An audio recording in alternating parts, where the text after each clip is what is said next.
He ascended the throne at the age of 3, saw his empire collapse at 6, and was expelled from his own palace at 18. In his lifetime, he became emperor 3 times and abdicated 3 times. His life was entangled with 5 women and marked by endless twists of fate. He was China's last emperor, Ascension Puyi. Hi everyone, this is a different story. Today, through the film The Last Emperor, we'll explore the extraordinary life of China's final monarch, Puyi. The movie The Last Emperor was a joint production of China, Italy, the UK, and France, directed by Bernardo Bertolucci. Bertolucci drew inspiration from Twilight in the Forbidden City, written by Puyi's British tutor Reginald Johnston, and from Puyi's own autobiography, From Emperor to Citizen. He even invited Puyi's younger brother, Puyi, to serve as a consultant on the film. It was the first and only feature film ever granted permission by the Chinese government to shoot inside the Forbidden City itself. Most of the historical dramas you see today are filmed in replica sets at Hangdian World Studios, often called China's Hollywood. During production, Queen Elizabeth II happened to visit China, but because the film crew had priority access to the Forbidden City, the Queen herself couldn't tour it. To recreate the grandeur of an imperial coronation, the filmmakers assembled 19,000 extras, including 2,000 Chinese soldiers, a truly epic scale of production. Today, Jason will guide you through the dramatic and turbulent life of Emperor Puyi, combining real historical events with the iconic scenes from The Last Emperor. On November 14, 1908, Emperor Guangxu of the Qing Dynasty passed away. With no heir to the throne, the powerful Empress Dowager, Cixi, on the very last day of her life, designated the 3-year-old Ascension Puyi as the next emperor of China. From that moment on, this little boy's fate became tightly bound to the tides of history, pushing him forward into an uncertain and merciless world. On December 2, 1908, Puyi officially ascended the throne. It was his first coronation, and also the most glorious moment of his life. Because Puyi's father was not an emperor, his parents were not allowed to live inside the Forbidden City. The young emperor was separated from his mother at an early age and placed his longing for maternal affection on his wet nurse, Wang Lianshou. But even the small comfort would not last. In 1912, the Xinhai Revolution erupted. The Revolutionary Army and the Qing government reached an agreement known as the Articles of Favorable Treatment, allowing the imperial family to keep their titles, retain their private property, and continue living in the Forbidden City with financial support, similar to the symbolic status of the British royal family. That same year, the Empress Dowager issued an abdication edict on behalf of the 6-year-old Puyi, marking the founding of the Republic of China. With that, China's last empire collapsed, bringing thousands of years of imperial rule to an end. Although the Qing Dynasty had fallen, 6-year-old Puyi continued to live inside the Forbidden City. He was not allowed to leave. Within the palace walls, servants still addressed him as Your Majesty, maintaining the illusion of imperial authority. Having been separated from his mother for so long, Puyi grew lonely and emotionally fragile. By the age of 9, he still relied on his nurse for comfort and continued to nurse like an infant. When his birth mother found out, she was outraged. Out of concern for royal dignity, she banished Wang Lianshou from the palace. Despite Puyi's desperate protests, but even as the emperor, he had no real power to stop it. In 1917, internal political turmoil in the republic gave former Qing official Jiang Shun an opportunity to stage a brief restoration.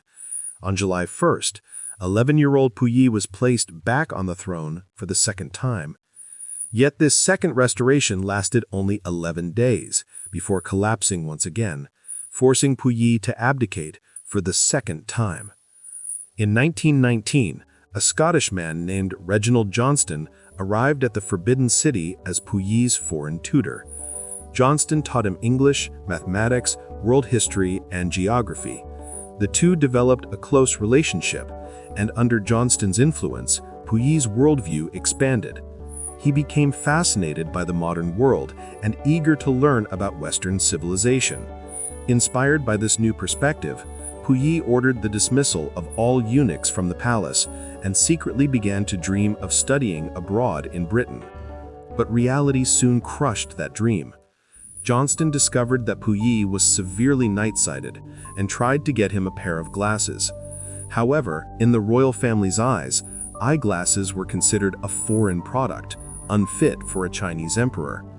Only after Johnston argued passionately on his behalf was Puyi finally allowed to wear them. That small victory revealed a deeper truth. If he couldn't even make such a trivial decision as choosing a pair of glasses for himself, how could Puyi ever hope to control his own destiny, let alone fulfill his dream of studying abroad? And just like that, the young emperor's dream of going overseas quietly shattered. In 1922, at the age of 16, Puyi reached the traditional marriage age for the Qing emperors. At that time, the system of polygamy had not yet been abolished. Over the course of just 2 days, Puyi married 2 women, Wenxi, his consort, and Wangrong, his empress. This marked the beginning of a lifelong entanglement among the three, a relationship woven with affection, jealousy, and the weight of history. In Chinese tradition, marriage symbolized adulthood and authority. After his wedding, Puyi began to gain some control over affairs inside the Forbidden City. He never forgot his beloved wet nurse Wang Lianshu, and soon arranged for her to be brought back to the palace. From that point on, wherever Puyi went, Wang Lianshu accompanied him. This showed how deeply the loneliness of his childhood had scarred him. The emotional comfort she provided became his strongest source of security. In the early years of marriage, Puyi enjoyed a harmonious relationship with both women, especially with Empress Wangrong. Educated in a Western-style school, Wangrong shared Puyi's curiosity about the modern world. When Puyi secretly planned to escape to Britain to study, Wangrong fully supported his dream. But time and the changing tides of history soon tore their world apart. On October 23, 1924, another military coup erupted in the Republic of China. General Feng Yuxiang led his troops to occupy the Forbidden City and ordered Puyi and the entire imperial family to vacate the palace immediately. And so, at just 18 years old, Puyi was finally forced to leave the Forbidden City. Ironically, he had dreamed of escaping those walls for years, yet he never imagined it would happen this way. Puyi fled to Zhangzhar Garden in Tianjin, an area under Japanese influence beyond the control of the Chinese government. Before leaving Beijing, he had secretly transported many artifacts and treasures from the Forbidden City with the help of his younger brother Puyi. Because of this, Puyi lived a comfortable and even luxurious life in Tianjin for several years. In 1928, a shocking event deepened his resentment toward the Republic of China. A warlord named Sun Dianying blew up and looted parts of the Qing imperial tombs, stealing countless priceless burial treasures. The government turned a blind eye, failing to punish anyone involved. This incident broke Puyi's final trust in the Republic. Feeling betrayed and disillusioned, he cut ties with the Chinese government and began to turn to Japan for protection and power. In 1931, on the eve of World War II, Japan gradually expanded its occupation across northeast China. The Japanese government planned to establish a monarchic puppet state in the region, Manchukuo, and intended to use Puyi's imperial status as a political tool by installing him as its head of state. Disillusioned with the Republic of China and still dreaming of restoring his throne, Puyi agreed to cooperate, believing he could use Japan's power to revive his own empire. On March 1, 1932, Japan officially declared the establishment of Manchukuo. A few days later, on March 9, Puyi announced in Changchun that he was assuming the role of chief executive of Manchukuo, marking his third enthronement. However, in reality, Puyi's title of Emperor of Manchukuo was purely symbolic.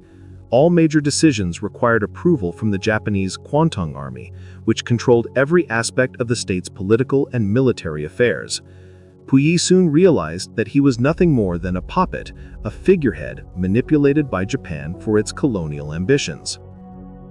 Deeply disappointed and trapped in delusion, Puyi withdrew further into his imperial fantasies. He obsessed over his dream of restoration while emotionally neglecting both Empress Wangrong and consort Wen Shu.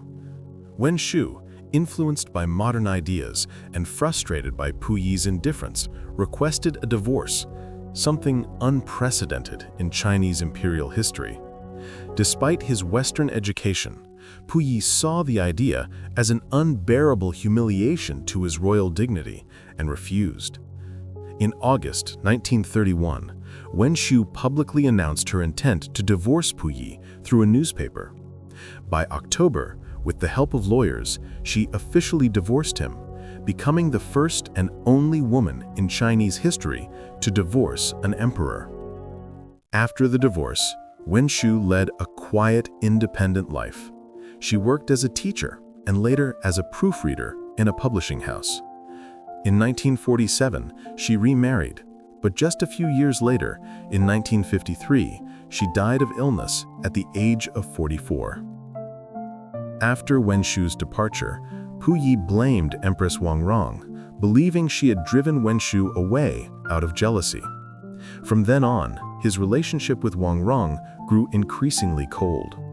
Under constant surveillance by the Japanese and deprived of affection, Wangrong's loneliness deepened. She turned to opium to escape her despair. According to Puyi's own memoirs, Wangrong, emotionally abandoned, eventually began an affair with one of Puyi's bodyguards and drivers in an act of rebellion.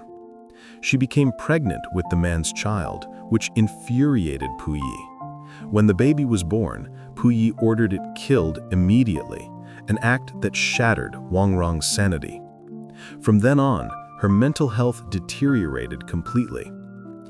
After Japan's defeat in World War II, Wangrong was captured and imprisoned by Chinese forces. She died in custody from illness and malnutrition in 1946, at only 39 years old. Her tragic fate forever intertwined with the fall of an empire. On April 6, 1935, Puyi, as the Emperor of Manchukuo, made his first official visit to Tokyo, where he received a highly ceremonial welcome from the Japanese government.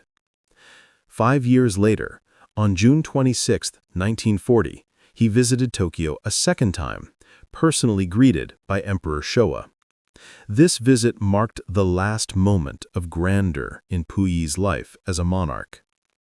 During his reign as the head of Manchukuo, Puyi encountered the third and fourth women of his life, Tan Yuling and Li Yuqin, both of whom became his official consorts. Unfortunately, Tan Yuling fell ill and died shortly thereafter. Li Yuqin stayed with Puyi for several years, but after Japan's defeat, they were separated. In May 1957, Li Yuqin formally divorced Puyi, and the following year she remarried, later having a son. She lived a happy family life and passed away in 2001 at the age of 73. On August 19, 1945, Puyi, along with several members of the imperial family, attempted to flee to Japan, but they were captured by Soviet soldiers at the airport. On August 15, 1945, Emperor Hirohito announced Japan's surrender. 2 days later, on the evening of August 17th, Puyi read the abdication edict of the Emperor of Manchukuo, officially declaring the end of Manchukuo. This was Puyi's third abdication and his final one. After his abdication, Puyi was transferred to the Soviet Union, where he was treated relatively well. Fearful of being sent back to China, he expressed a desire to remain in the Soviet Union, but received no clear response.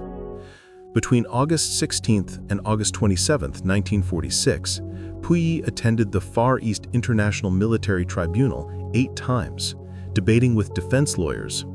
He claimed that he had been coerced by the Japanese military, serving only as a puppet emperor of Manchukuo, and insisted that all actions taken during his reign had been directed by the Japanese, not by him. By 1950, China had become the People's Republic of China, and the government requested the Soviet Union to repatriate Puyi. On August 1st, Puyi, along with 263 other Manchukuo war criminals, was handed over by the Soviets to the PRC. He was sent to the Fushun War Criminals Management Center to undergo 10 years of labor reform and ideological education. Puyi's prisoner number was 981. During his imprisonment, Puyi gradually accepted his fate.